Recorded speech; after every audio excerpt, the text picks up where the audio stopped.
এটা হচ্ছে দেশি চাপিলা মাছ যেটা আজকে রান্না করেছিলাম, তো আজকে সেই রান্নাটাই শেয়ার করব।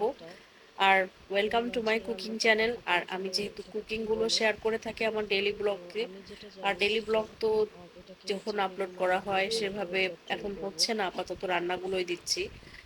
আর আজকের রান্নাতে আমার ছিল হচ্ছে চাপিলা মাছ, তো সেটাই হচ্ছে শেয়ার করব।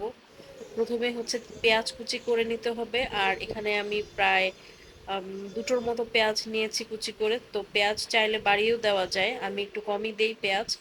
আর এখানে হচ্ছে এই তো বেগুনটাকে এভাবে কেটে নিয়েছি, সাথে হচ্ছে আলু, যেহেতু বেগুন আর আলু দিয়েই তরকারিটা রান্না করব, তো সেটাকে এভাবে ভালো করে কেটে নিয়ে এভাবে রেখে দিয়েছি। এখন চলুন রান্না শুরু করা যাক।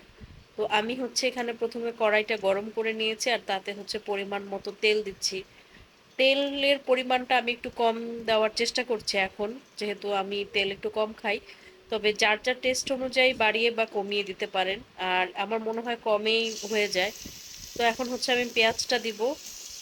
এখানে পরিমাণ মতো পেঁয়াজ দিতে হবে, আর পেঁয়াজ দিয়ে হচ্ছে সব মশলা দিয়ে কষিয়ে নিব, যেভাবে মানে রেগুলার বেসিসে যে রান্নাটা হয়। তো এখানে পেঁয়াজটা ভাজা ভাজা হয়ে আসলে কিন্তু আমি লবণ আর হচ্ছে যেগুলো মশলা দিয়ে দিব, এখানে হলুদ গুঁড়া দিয়ে দিচ্ছি।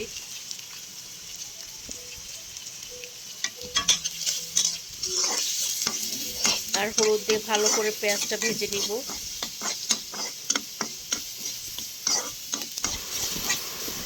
এখন হচ্ছে বাকি যে মশলাগুলো সেগুলো দিব। তো মাছে তো সেরকম মশলা আমি দিব না, হচ্ছে জিরা গুঁড়া দিব, আর হচ্ছে মরিচ, এসবই মরিচ গুঁড়া, লবণ, আর হচ্ছে জিরা গুঁড়া, ধনিয়া গুঁড়া, এগুলো দিয়ে হচ্ছে মাছটা রান্না করি সাধারণত। তো আদা রসুন মাঝে মাঝে দেওয়া হয়, আজকে দেইনি। তো এখানে হচ্ছে আমি যে বেগুন আর আলুটা কেটে রেখেছিলাম সেটা দিয়ে দিলাম। আর এখন হচ্ছে এটা ভালোভাবে মশলার সাথে মিশিয়ে নিব। মশলার সাথে খুব ভালো করে মিশিয়ে হচ্ছে আমি তারপরে তরকারিটা রান্না করব। তো এই তো এখন হচ্ছে এটা খুব ভালো করে মিক্স করে নিচ্ছি।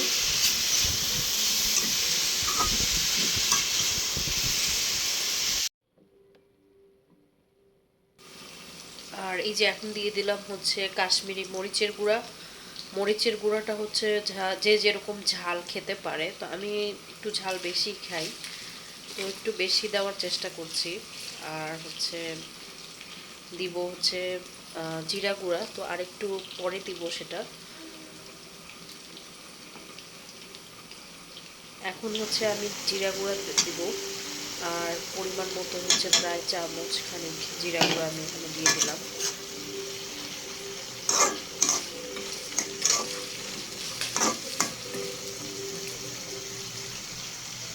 আর এখন দিব হচ্ছে ধনিয়া গুঁড়া দিয়েছি। তো এখন হচ্ছে মাছটা আমি আগেই একটু হলুদ আর মরিচ দিয়ে মেখে রেখেছিলাম, যেন হচ্ছে মাছে মশলাটা ঢুকে যায়। তো এখন হচ্ছে মাছটা আমি অ্যাড করে দেবো এখানে তরকারির সাথে। আর মাছটা যেন ভেঙে না যায় সেদিকে খেয়াল রাখতে হবে।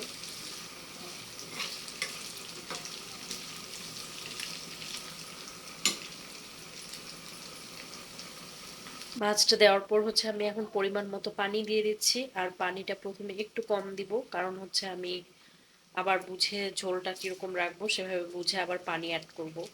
তো এখন হচ্ছে সব কিছু ভালো করে মাছটা যেন মশলার সাথে রান্না হয়, সেই জন্য এটাকে আমি ঢেকে দিব।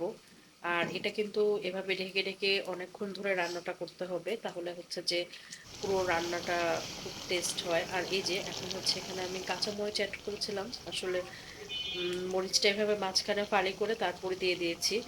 আর তরকারির কালারটা কিন্তু অনেক বেশি ভালো আসছে মনে হচ্ছে, দেখেই বোঝা যাচ্ছে। আর কি কি মশলা লাগবে আরেকবার চেক করে হচ্ছে এই পর্যায়ে আপনি দিয়ে দিতে পারেন, আর আমি এই পর্যায়ে সব কিছু হচ্ছে চেক করে দিয়েছি। তো এই তো আমার রান্নাটা সম্পূর্ণ শেষ, আর এভাবে খেতে কিন্তু খুবই মজা হয়েছিল। নেক্সট আরও কিছু কুকিং ব্লগ নিয়ে হচ্ছে আবার ভিডিও করব। So thanks for watching.